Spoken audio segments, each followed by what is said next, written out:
Good morning, ladies and gentlemen. You're listening to Right Side Up. My name is Mike Tagliavia. My co-host today is Allison Daspethy.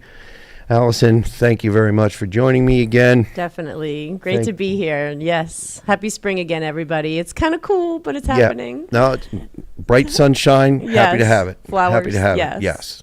Yeah. So I guess there's rain in the forecast for later on in the week, but Yeah, no, we'll take it. yeah, we're going to need it. So, and it's above freezing. Although I don't know about you, but we had frost. Oh, did this you morning. really? Oh yeah. Oh my gosh. Okay, no, we did not. So yeah, wow. we got to wait to the 15th before we have to worry. Well, hopefully there's no worries after the 15th. We'll see what happens.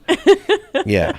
So I guess we'll jump in, talk a little bit about the move that thankfully failed in the Senate on Friday. Yes. Dealing with what was it? It was So the billed as homeschool. truancy or something. Yes, right. So I don't know much about what happened. You do, so I'll let you take away. Yeah, no, well, just as a homeschooler, I watch very closely with, so Retta Dunlap, who I work very closely with, she's been a homeschool Vermont advocate, Vermont Homeschoolers Network in Vermont that she's had, I don't know, I think 25, 30 years. Right. And I've homeschooled all my kids, but then they did the high school thing. So very closely watching and making sure homeschool policy stays good, because we've got a great homeschool policy in this state. It's really amazing and it works, and a really connected, awesome network of homeschoolers throughout the state, and a lot of just parents doing great work, kids doing great work.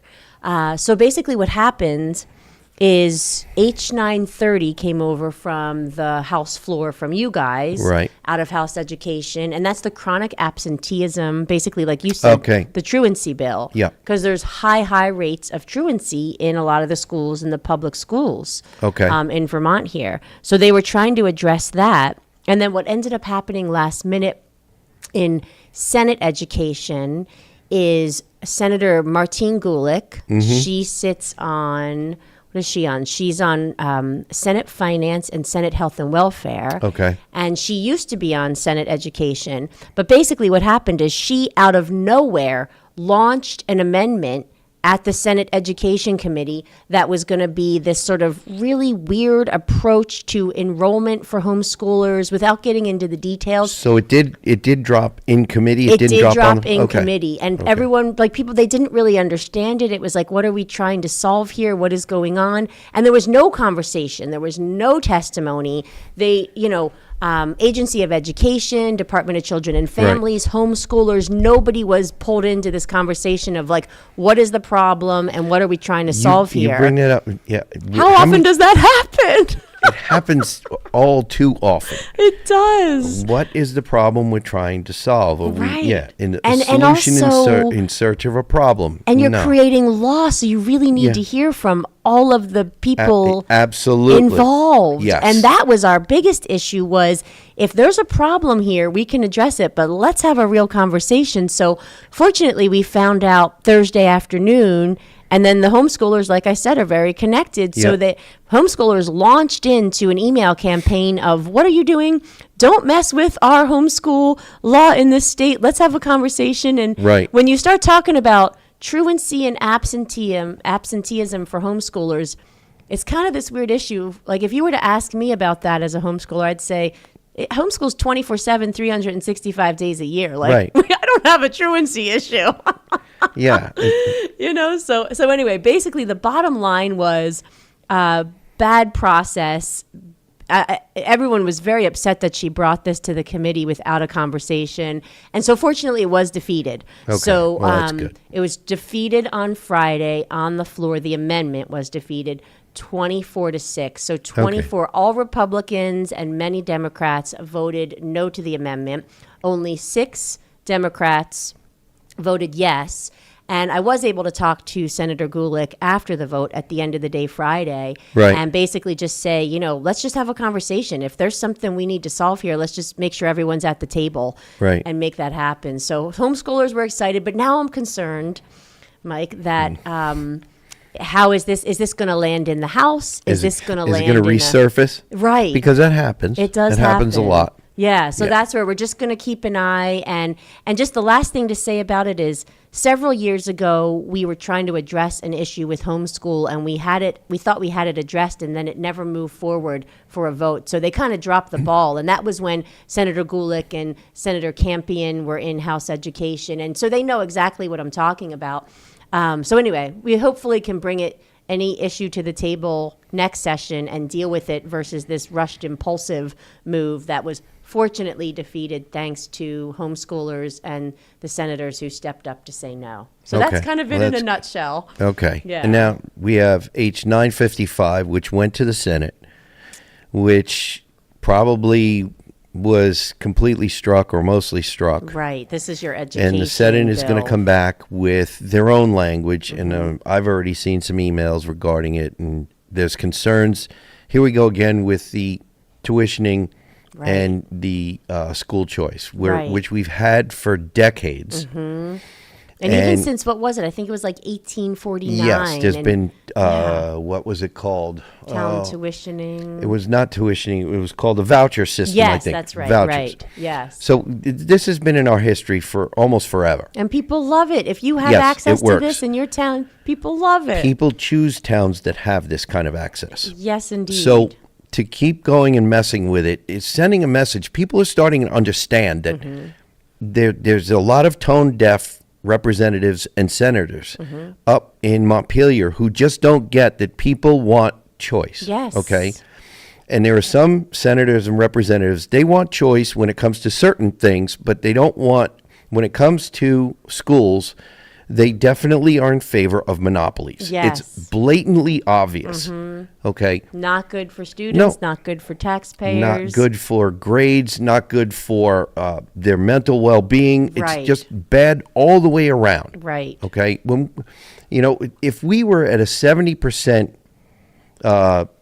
outcomes for students with test scores, stuff like that, if kids were, beating down the door, wanted to get to school a half hour early Right. because they loved it so much, we wouldn't be having these conversations now, would we? No, and unfortunately, that's So- just not the case here right now. No, it's not. It's Right. not. And you and I, we haven't had the time, but there's an instance with Texas with school choice that what did they have? 90,000 applicants. Like in the first day or two. Yeah, it was I mean, insane. They could not handle the number Parents, of families, the students want applicants this. for school choice and tuitioning. So we know across the country that this is a solution. It's definitely a solution. It's a solution for the mental well-being of our students. It's a solution for the test scores and outcomes, and And the it's cost. and the cost. Exactly. Absolutely, for the Right. cost. So somehow or another, whether it's this session, which I doubt because it's so late, but maybe next session soon, we will actually have a discussion about bringing choice, tuitioning, however you want to bill it, Right. statewide. Across Let's the board. make the state a destination. I am not going to stop harping on that. I No, believe it please is don't. definitely the solution. Right. And thank you for helping bring the conversation forward. Yeah. The other thing I'd say that businesses, especially in the Northeast Kingdom, because we have such a robust school tuitioning, Yeah. town tuitioning program, not every Yeah. town, but many, businesses use this. Real estate agencies, they use this. Yeah. Say, look at the schools that you have Sure. options to if you live in this town. Exactly. Like you said, it's a selling point. I remember as a kid hearing parents and students say, "Oh, my mom and dad chose our house here because they like the school system." Or Yeah. you'd overhear conversations of parents when you were, messing around in the backyard at a barbecue or something. Right. So these are conversations that have been Yes. happening from all of my life. Yeah. So- And I get calls from people all the time, people who reach out whose kids are not happy at a school or they're thinking of homeschooling or how can they get them to another school when they don't have that option. And that's just Right. not okay. I mean, we know these No, are it's not. formative years. I mean, this is creating who this child is and how they see themselves in the world. And we need to try our best to make sure that's a positive experience. Yeah, and the thing that keeps coming up is the transportation issue. Oh, yeah, yeah, So yeah. I think in some that will come cases together. that will be easier to work out than others. But some of the transportation stuff, I think once that's worked out, we're going to finally see that, and we do get more option when it comes to school choice. I think we're almost immediately going to start to see our outcomes and our test scores and our students' attitudes towards school changing. Yes, I really think there's going to be a dramatic uptick in the metrics that we want to see dramatically uptick. Exactly. And back to the 955, like you said, it seems like because the House and Senate are on such different pages, that's going to come to the conference committee. That seems to be the belief that because this has been kicked back and forth. I know. This can has been kicked down the road now 2 years. Act 73, it wasn't perfect. It had us, I think, at least in a conversation, but the conversation is stalled. It stalled last session. Right. You know, in the very beginning, it was just kind of, we're going to do, the education committees on both sides seemed like they were working towards something, and next thing you know, it was scrapped. And then they'd work towards something, and next thing you know, it was scrapped. And that's where when you start to draw those lines and people aren't happy with those lines, when you're creating these random districts that may not make sense. And that's where you just, what do? You just got to remove the lines. Open it up. There's the choice. Exactly. I know. Hopefully they'll go in that direction. And thank you for bringing that forward in the State House, Mike. And I don't know how you feel, but it sounds like because we're a small state, that one district and figuring out the governance in the one district seems like, in the end, it actually, I know it was a far off idea in the beginning, but I don't know that it's such a bad idea. Oh, it's a great idea. And this is where Senator Heffernan has tried to come in and set it education, and he is nobody likes any of the other maps promoting this. Exactly. And it would really help on costs, too. I mean, there's a lot of benefits, and that's where I'm hoping that you can bring forward another bill like you've done this year for next session, so we can see where we can land with that. Yeah, we'll have to see. So, but I know, we've got public safety stuff still hanging in the balance. Yeah. And it's going to be very interesting. I hope that with respect to the Act 181 stuff, we're able to get people involved in more than just the land use stuff. Yes. The land use, it's very personal to families. Yes. I mean, because we were talking about legacy, family legacy, something that's been in families for generations. Right. And losing property rights. But we're talking about our kids here. And they're just as valuable to us. And if we can get the level of engagement that came with the engagement that is still going on, and we'll talk about this later on in the show with Act 181 and now Act 59 and H70, which is coming up this week. We need to get our voters, the electorate, more civically engaged on a regular basis. Yes. And we talk about this all the time. Everybody is really, really busy. We get it. And I think the one way we get less busy is to have legislation that actually puts us on a fiscal path that keeps our state affordable, keeps our kids here in Vermont, makes our kids want to stay in Vermont, gives us a reason to retire and stay in Vermont and watch our kids and grandkids grow up, watch businesses grow.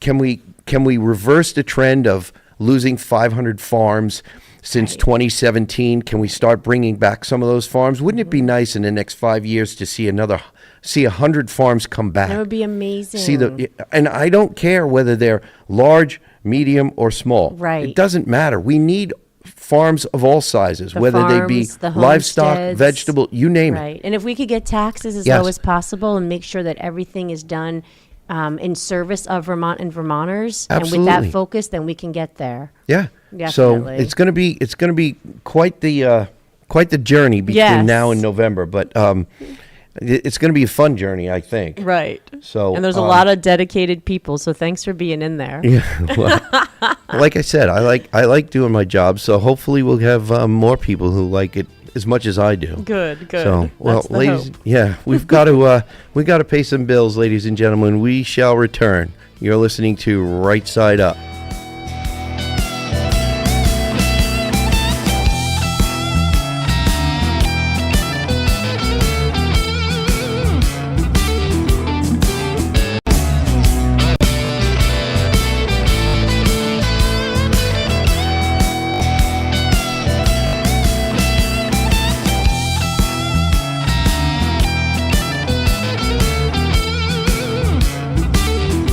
Welcome back, ladies and gentlemen. You're listening to Right Side Up. My name is Mike Taglavia. My co-host this week is Allison Despathy.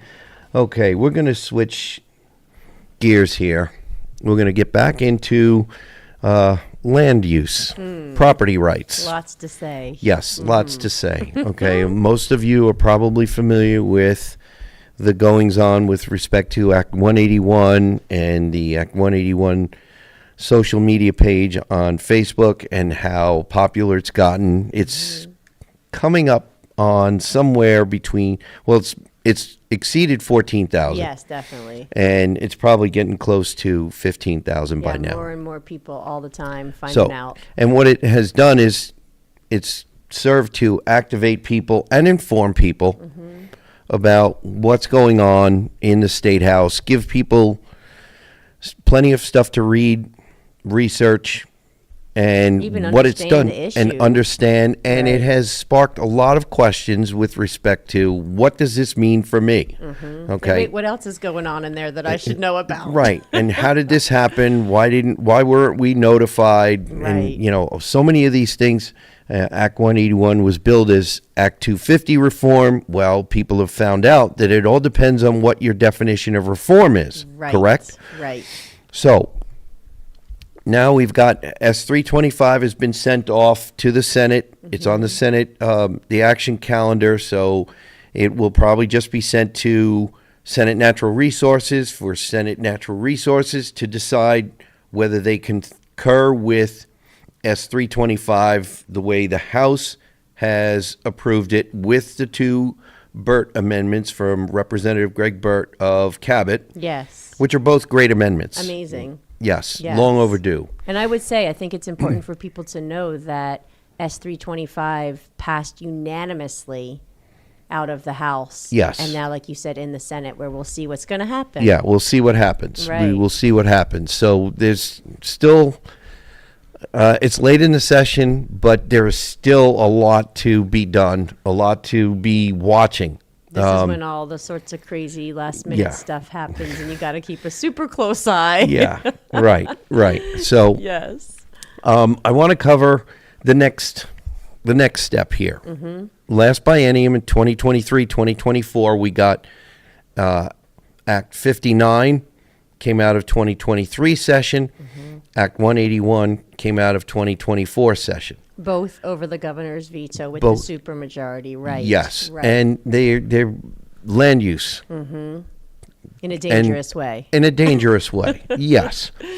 And I've got an article here from Substack from Mac Isaac Highland Cattle, dated May 11, age 70. House Democrats must break free from the NGOs who put ideology over people. Yes. Well said. Yes, well said. Let's see. Act 59 is Vermont's 30 by 30 land conservation law, setting goals to conserve 30% of Vermont's land by 2030 and 50% by 2050. And Act 59 is spiraling towards pricing out the next generation of homesteaders, regenerative farmers, and working families. It risks accelerating rural gentrification. It is eroding Vermonters' common faith in environmental stewardship built up over 60 years. And we did just to give you an idea, let me finish reading this one paragraph. And as currently envisioned, it degrades the value of Vermont's most successful participatory model of conservation, current use. Right. So I just did a quick search with my AI assistant here. Because it's really cheap. Because most other assistants cost a lot more. Good justification. Yes. So this came out of Act number 236 of the 1977 adjourned session. Okay. The legislative purpose stated in the statute was to preserve Vermont's productive agricultural and forest land by taxing eligible property based on its current use value rather than fair market or developed value. That was the reason. Yeah, to to set try up to- these tracts of land for Yes. farmers and foresters to afford it. Right. right. So back to, and this is written by Neil Ryan, ladies and gentlemen, if I forgot to mention that. And he's been obviously a very strong driving force in awareness and action around this problem with Act 181. And he has done a lot of research with some help, and he's very articulate. His articles are very well researched, very articulate, and they really drive the point home. Yes, yeah, very thoughtful. Yes. So lately, many Democrats have been left wondering, how has my party wound up being so catastrophically wrong on rural equity and land use issues? It's funny, I've been asking the same thing. I know. How have they gone so wrong? People are, exactly. So the answer is the legislative majority put their faith in a collection of NGOs with an ideology that is foreign and extreme relative to the environmentalism embraced by most Vermonters over decades. How extreme can the NGO proponents of Act 59 get? Standing Trees, one of the major contributors to Act 59, has obsessively agitated against counting agricultural lands toward the Vermont Conservation Inventory. Yes, this is very puzzling. Big debate over this, right? Over Their the past few framing years is ambiguous. Agricultural land should not be shoehorned into conservation inventory. They called agriculture incompatible with the aims of Act 59. I asked legislators to soak that in. An activist organization that did not exist until a few years ago and was granted outsized influence within a House Committee on Environment deemed that conserved agricultural land isn't conservation and that the state of Vermont should consider it valueless under Act 59. Do you think that is a viewpoint held by a majority of Vermonters? Is it yours? Good questions, right? Yeah. But we know the answer, really. Of course that's not the case. Yes. Right. It's not the case. And it's probably something that the state of Vermont, among other things that the Vermont brand is, current use should be sold countrywide as a way to, it's a perfect method for something like 50 years worth of proof. And this is where you have to look at conservation versus preservation. Yes. Right? And what that is. Preservation is Absolutely. Untouched, leave it alone. Conservation is good management practices, good stewardship practices, which so many of us Vermonters have been doing for a long time. Yes, a very long time. Yeah, recognize it, celebrate it, right? Yeah, absolutely celebrate it. And thank the rural Vermonters who entered into this contract. Right, right. So Act 59 is a disaster unfolding in slow motion, just like Act 181. Act 59's stated vision is to maintain, quote, an ecologically functional landscape that sustains biodiversity, supports working farms and forests, strengthens community resilience, and upholds Vermont's historic pattern of compact villages surrounded by rural lands and natural areas, end quote. And think about how much we all love this space and live in this space and the people who come here to see it. Yep. I mean, this program has a lot to do with why Vermont is looking like and is what it is today. Absolutely it is. 78% forested. Yes, right. Look at that. Yeah. Working farms and forests are named in the vision. But throughout the draft process from Vermont Conservation Plan, working lands and the people who work them have been subordinated. The Vermont Conservation Plan, shaped by its most fervent stakeholders, treats farms as ecological liabilities rather than assets. Instead, it offers an enormously expensive and draconian fortress conservation framework that excludes the people who make their home here and prospectively financially benefits the national-scale environmental organizations that promoted it. And their agendas. And this is where we need, you're in there obviously as a line of defense and really representing Vermonters, I want to say, Mike, and we need that to be the true goal of our legislators, is representing the best interests of Vermont, not the ideology, not the NGOs. That's correct. Right. So the warning sirens about Act 59 have been even louder and better articulated for years than those that emerged from the Act 181 rulemaking process. But they signal a common theme. Quote, the Act 59 process is trending towards an outcome that may harden inequities in land use and ultimately undermine both the biodiversity and the resiliency goals, end quote, in the words of Vermont Law and Graduate School's Food and Agriculture Clinic. And that is, there's a PDF file in this article, ladies and gentlemen. If you can find it on Substack, like I said, Mac Isaac Highland Cattle. I highly recommend you find it and read it. Here it is. I urge House members to read the VLGS memorandum to the Senate in full. It's almost a year and a half old, and I'm gotten almost all the way through it, ladies and gentlemen. It is definitely a good read. It is definitely a defense against what Act 59's framework is. And that is done by the Vermont Law Graduate School. Clinic. Yes. So Democrats have ended up holding the bag for several blatantly regressive major environmental laws passed during the supermajority years. Act 59 is another one of those deeply flawed laws of massive scope, massive ambition, massively disconnected from the values and interests of the working people who own, manage, and live their lives in Vermont's fields and forests. Right. The NGOs got the majority into this fix. It will be up to members of all parties to get Vermont out of the fix. I urge the House to consider that the NGOs who informed Act 59 barreled ahead with unsound science and ignorance or dismissal of the preponderance of evidence gleaned from ecological practice. And this was a classic example, Mike, of what we were just talking about a bit back with who was included in the conversation and who wasn't included in the conversation. Yes, and it's how come up numerous times. Through. Yes. It has got to slow down and be thoughtful and balanced and honest. Exactly. Yeah. I keep trying to figure out where we could slow down and stop and break, but this article is so great. rich. It's so great, yes. Resilience is not rigidity. In ecology, resilient systems are adaptive systems. They evolve, respond to disturbance, diversity, experiment, and reorganize while maintaining core function. Modern resilience science has spent decades arguing precisely against static management models.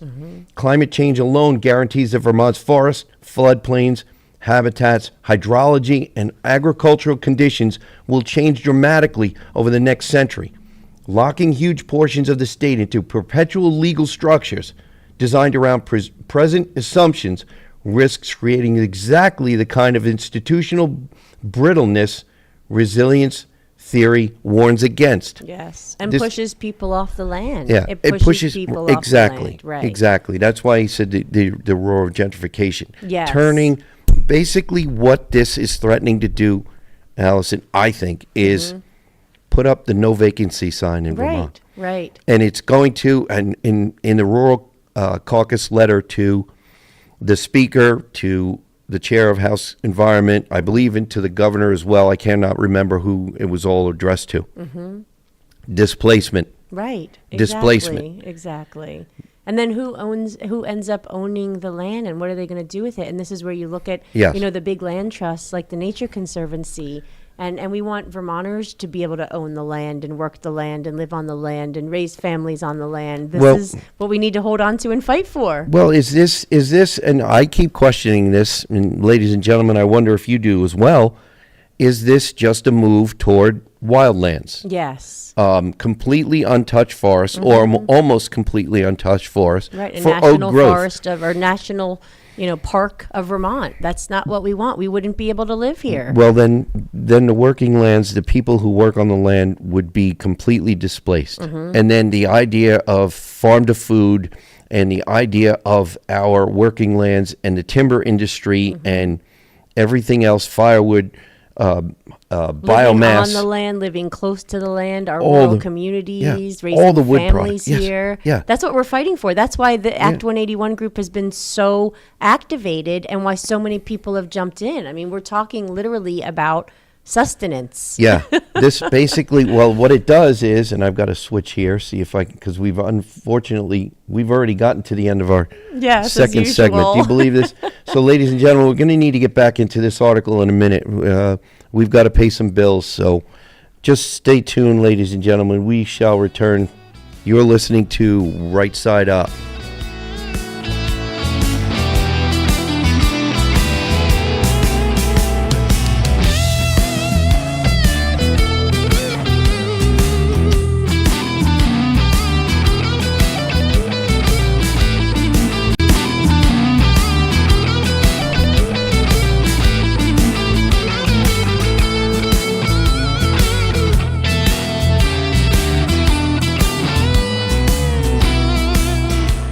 Welcome back, ladies and gentlemen. You're listening to Right Side Up. My name is Mike Taglavia. My co-host is Allison Dethpathy.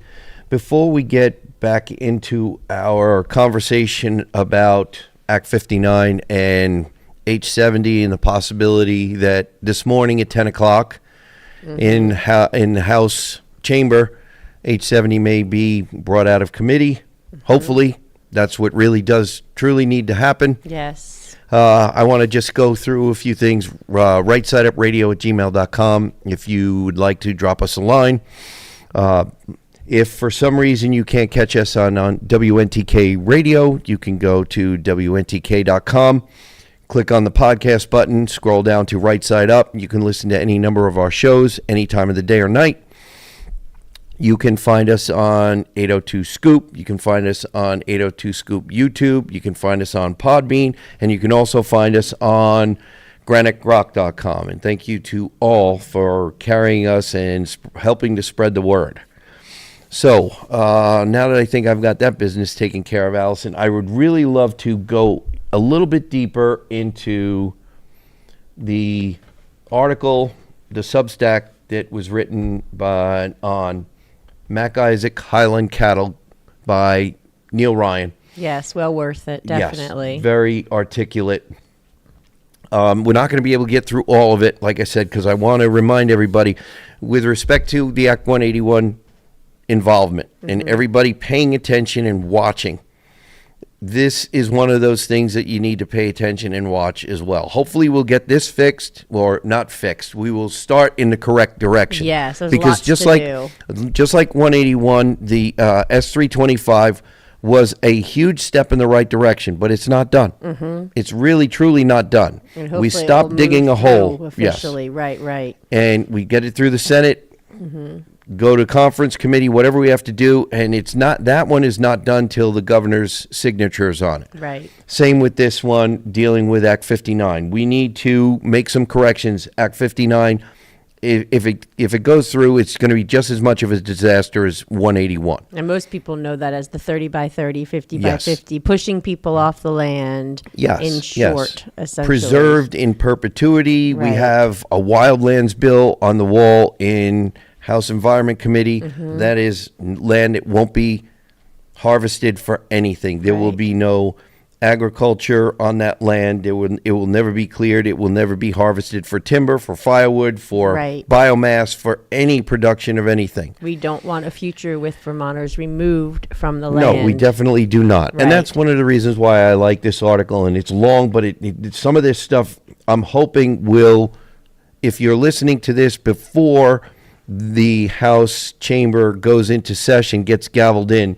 you will have a little bit of background on top of the Vermont Law and Graduate School's memorandum on this issue, which is loaded with a lot of great information as well. Right.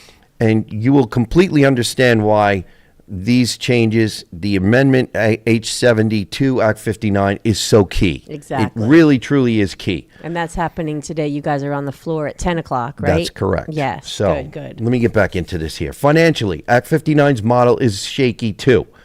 A working landscape survives because people can actually make a living on it. Vermont's farms and forests are already under extraordinary pressure from taxes, succession problems, housing costs, labor shortages, and low agricultural margins. If the state's dominant conservation logic increasingly revolves around restricting use rather than supporting adaptive, productive stewardship, then the likely long-term outcome is not ecological flourishing. It is absentee ownership, institutional consolidation, declining rural livelihoods, and landscapes that are legally protected but socially hollowed out. That is not what we envision. No, it's not. And it's the not opposite of Vermont. It's not the heritage and history of Vermont. Right. It's absolutely It breaks contrary. the culture. Exactly. Yes. This is a deeper issue. Easements and trusts primarily governed through prohibition. They are fundamentally negative instruments. They tell people what cannot happen, but resilient landscapes require positive capacities, stewardship, adaptation, ecological knowledge, diversified rural economies, and intergenerational continuity. You know, how many That's what people we're growing. How many generations are you?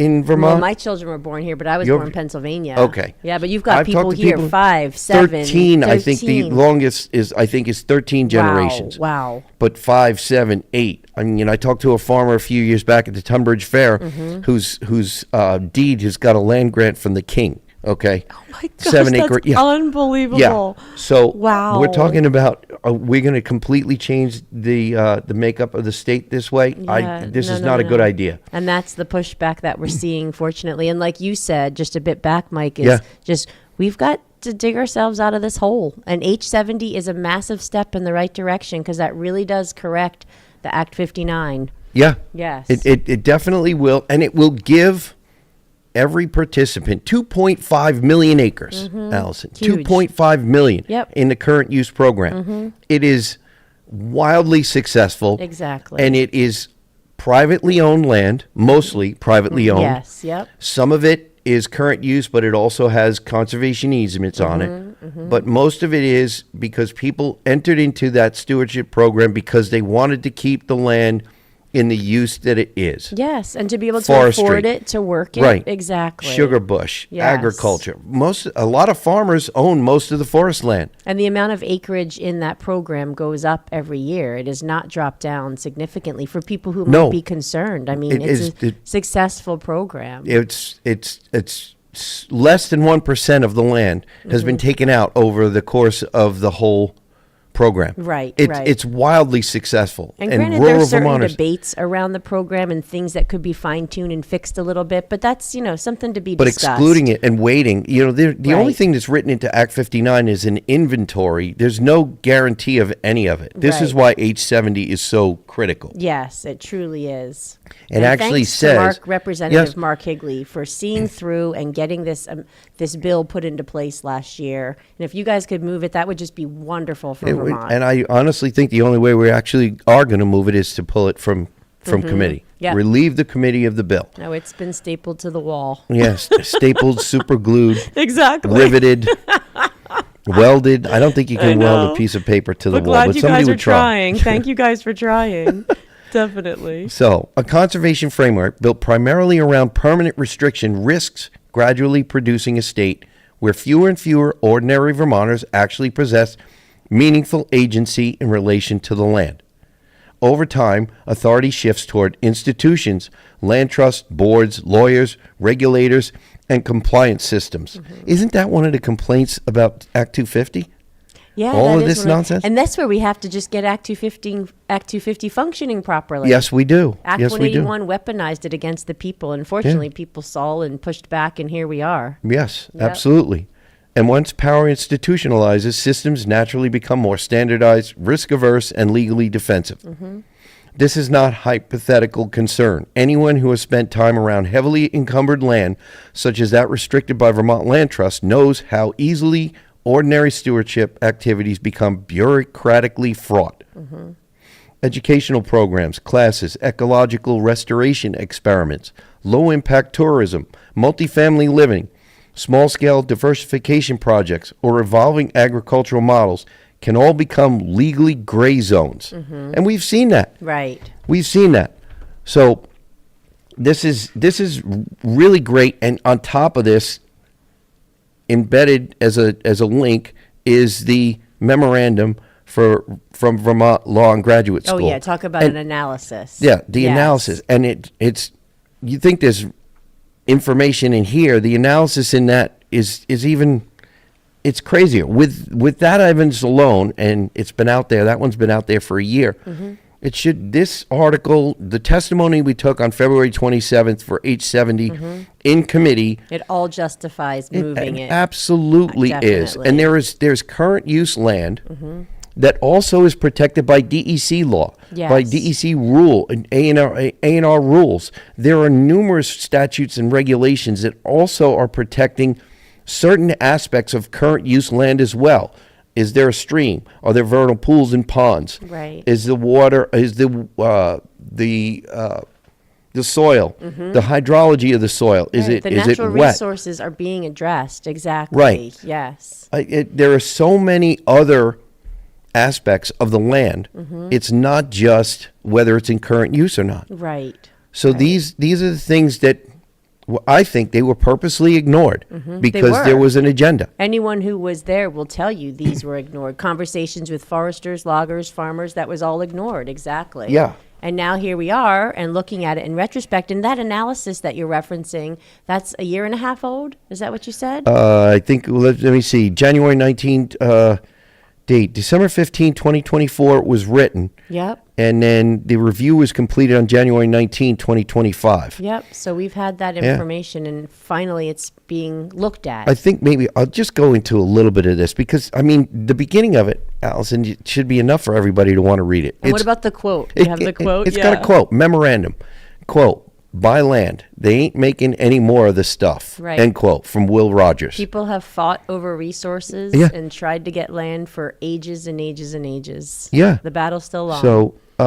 it's really insane. I'm just going to pull durability on the second page of 13. Durability could serve biodiversity and resilience better than permanency. The term permanence, undefined in the act itself, is currently interpreted to mean, quote, lands that are permanently protected by a legal easement or by fee acquisition by a qualified conservation entity, end quote. This definition excludes the tools Vermont has long used to successfully minimize development on private lands. There we go. Regulatory measures such as land use regulations and the use value appraisal current use program. It's number one. Exactly. It's number one. Yeah. These are the things that were purposely, in my estimation, ignored because there was an agenda. Yes. Ladies and gentlemen, one of the things we've been preaching on this show ever since the beginning was being informed. We know that we give you a lot of homework. And on top of, and Allison, I can use her as an example. When we take breaks, she's in the middle of texting. She's got 2 or 3 conversations going because everybody in our lives is busy, correct? Right, and everyone, like all of us, we're all so busy and we're all trying to learn and communicate and make sure we head in the right direction. And I feel like the network and Vermonters waking up and getting engaged is growing, and we just need it to continue to happen. And that's one of the reasons why we're always imploring you, stay informed, find out. The civic engagement that has come out of the Act 181 Facebook page is incredible. It's amazing. It really is. And people it's asking. Constant vigilance. It's constant vigilance, truly. Because it's never going to go away that people are, coming after for their own, greed or benefit over the people. And I hope this will be the beginning of an enlightenment so that there is more civic engagement so that we never have to get to a point where we're trying to amend Act 181 and Act 59 here as well, because they have overstepped so horribly. Just don't create bad laws, period. Yeah. We need These are bad laws. They are. Like one of my committee mates said, it's a bad bill. Yes, it is. How many times have I heard that? I know. So, being more deliberative, asking ourselves in committee, what are the unintended consequences? What did we not think about? Right. Who do we need to speak to or hear from? Bring the conversation. Exactly. Who is losing rights, whether they be land rights, whether it be civil rights, all of this. How much are we costing people in their hard-earned tax dollars? There's a tax bill out there to tax the rich, but it's going to wind up hurting everyone. And especially our small businesses. That is fortunately, that seems like it is defeated. I believe it's going to stay in committee. That was called a wealth tax was unbelievable to me when you looked at the impacts on small Vermont businesses. You're absolutely correct. That's a whole other subject. Yeah, it is. But it's one of those things that people are starting more and more to talk about. Yes, fortunately. And the trickle-down effects on this, and we see it just across Lake Champlain in New York. The governor of New York is rethinking their wealth tax because it's destroying their tax base. Right. And they just signed on also to the education tax credit. I think they were the second more democratic state to sign on to this. See, here we missed a chance. Yeah. We missed a chance to be the first. I know. Maybe, but we could still. We're going to have to talk to the governor about that because that will help a lot of families and students. Yes, it will. So, ladies and gentlemen, unfortunately, we burned through another episode. We hope you enjoyed the show. We hope we were able to keep you informed while you're driving down the road or sitting, maybe having coffee or whatever. Remember, and thank you very much, Allison, for joining me. Thank you, Mike. Thank you. Please, ladies and gentlemen, remember, stay safe, stay informed, listen to Right Side Up.